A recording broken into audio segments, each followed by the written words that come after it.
Hi, good morning everyone. Welcome back to my channel. Sorry. Welcome back to our channel. ಅಂದರೆ ಈ YouTube ಚಾನಲ್ನ ಇಷ್ಟು ದಿನ ನಮ್ಮಮ್ಮ ನಡೆಸ್ಕೊಂಡು ಹೋಗ್ತಾಯಿದ್ರು. ಇವಾಗ ನಮ್ಮಮ್ಮನ ಜೊತೆ ನಾನು ಯೂಟ್ಯೂಬ್ ಚಾನಲ್ ಮಾಡೋಣ ಅಂತ. ಸೊ ಇನ್ನೊಂದು ಏನಕ್ಕೆ ಚಾನಲ್ ಸ್ಟಾರ್ಟ್ ಮಾಡೋದು ಅಂತಂದು ನಮ್ಮಮ್ಮನ ಚಾನಲ್ನೇ ನಾನು ಮತ್ತು ನಮ್ಮಮ್ಮ ಇಬ್ಬರು ಸೇರಿ ಕಂಟಿನ್ಯೂ ಮಾಡ್ಕೊಂಡು ಹೋಗ್ತೀವಿ. ನೀವು ನಮ್ಮಮ್ಮಂಗೆ ಹೆಂಗೆ ಸಪೋರ್ಟ್ ಮಾಡಿದ್ರು ನನಗೂ ಅದೇ ಥರ ಸಪೋರ್ಟ್ ಮಾಡ್ತೀರಾ ಅಂತ ಅಂದ್ಕೊಂಡಿದ್ದೀನಿ. ಈ ಚಾನಲ್ನಲ್ಲಿ ನನ್ನ ವ್ಲಾಗ್ ಆಗಿರ್ಬೋದು, ಡೈಲಿ ವ್ಲಾಗ್ ಆಗಿರ್ಬೋದು, ನನ್ನ ಕಾಲೇಜ್ ಲೈಫ್ ಹೆಂಗಿರುತ್ತೆ, ನನ್ನ ಡೈಲಿ ರುಟೀನ್ ಹೆಂಗಿರುತ್ತೆ ಅಂತ ಎಲ್ಲ ಅಪ್ಲೋಡ್ ಮಾಡ್ತಾಯಿರ್ತೀನಿ. Hope you all support us. ಈ ಪರ್ಟಿಕ್ಯುಲರ್ ವ್ಲಾಗ್ ಏನಂತಂದರೆ, ನನ್ನ MBA ಫಸ್ಟ್ ಸೆಮ್ ಎಕ್ಸಾಮ್ ಮುಗಿದು ನಮಗೆ 1 ವೀಕ್ ಹಾಲಿಡೇ ಕೊಟ್ಟಿದ್ದರು.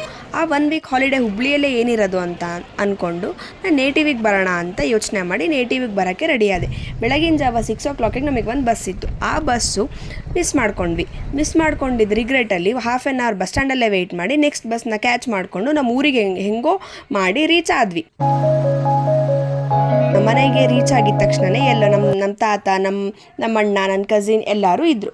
ಅವರಿಬ್ಬರು ಮಾತಾಡ್ಕೊತಿದ್ರು. ನಾನು ಸೀದಾ ಒಳಗಡೆ ಹೋಗಿದ್ರೆ ನನ್ನ ಕಝಿನು ಅವ್ರ ಅಕ್ಕ ಬಂದಿದ್ದ ಖುಷಿಗೆ ಫುಲ್ ಮಾತಾಡೋಕ್ಕೆ ಸ್ಟಾರ್ಟ್ ಮಾಡಿದ್ದಾರೆ. ಅವ್ರ ಫ್ಯಾಮಿಲಿ ಎಂಜಾಯ್ಮೆಂಟ್ ಅವ್ರು ಸ್ಟಾರ್ಟ್ ಮಾಡಿದ್ಕೊಂಡ್ರು. ನಾನೇನು ಮಾಡಲಿ ಅಂತಂದು ಈ ಕಡೆ ಬಂದು ನೋಡಿದ್ರೆ ನಮ್ಮ ರೂಮಲ್ಲಿ ಪುಟಾಣಿ ಹನುಮ ಇದ್ದ. ಅವನ್ನ ಮಾತಾಡ್ಸ್ಕೊಂಡು ಅವನ ಜೊತೆ ಸ್ವಲ್ಪ ಟೈಮ್ ಸ್ಪೆಂಡ್ ಮಾಡಿ ನೆಕ್ಸ್ಟ್ ನಾನು ಡೈಲಿ ನಮ್ಮೂರಲ್ಲಿ ಜಾತ್ರೆ ಇದ್ದಿದ್ದ ಕಾರಣ ನಮ್ಮ ಮನೆಗೆ ಒಬ್ಬೊಬ್ಬರಾಗಿ ರಿಲೇಟಿವ್ಸ್ ಬರೋಕ್ಕೆ ಸ್ಟಾರ್ಟ್ ಆದರು. ಫಸ್ಟ್ ಬಂದಿದ್ದ ಫ್ಯಾಮಿಲಿ ಶಿವಮೊಗ್ಗ ಫ್ಯಾಮಿಲಿ. ದೊಡ್ಡವರೆಲ್ಲರೂ ಅವ್ರ ಪಾಡಿಗೆ ಅವ್ರು ಮಾತಾಡೋಕ್ಕೆ ಸ್ಟಾರ್ಟ್ ಮಾಡಿದ್ರು. ನಾನೇನು ಮಾಡಲಿ ಅಂತಂದು ಬಂದಿದ್ದ ಪುಟಾಣಿಗಳನ್ನೆಲ್ಲ ಕರ್ಕೊಂಡು ಅವಾಗಲೇ ತೋರಿಸಿದ್ನಲ್ಲ ಹನುಮ ಅಂತ ಪುಟಾಣಿ ಕರು, ಆ ಕರು ಅಮ್ಮ ಹತ್ರ ಬಂದ್ವಿ. ಇದ್ರ ಹೆಸರು ಪಂಚಮಿ ಅಂತ. ಯಾಕಂದರೆ ಇದು ಪಂಚಮಿ ಹಬ್ಬದ ಟೈಮಲ್ಲಿ ಹುಟ್ಟಿತ್ತು, ಅದಕ್ಕೆ ಇದ್ರ ಹೆಸರು ಪಂಚಮಿ. ಅವನು ಹನುಮ ಜಯಂತಿ ದಿನ ಹುಟ್ಟಿದ್ದಕ್ಕೆ ಅವನ ಹೆಸರು ಹನುಮ ಅಂತ. ಇಲ್ಲಿಗೆ ವ್ಲಾಗ್ ಎಂಡ್ ಆಗ್ತಾ ಇದೆ. ಬಾಯ್.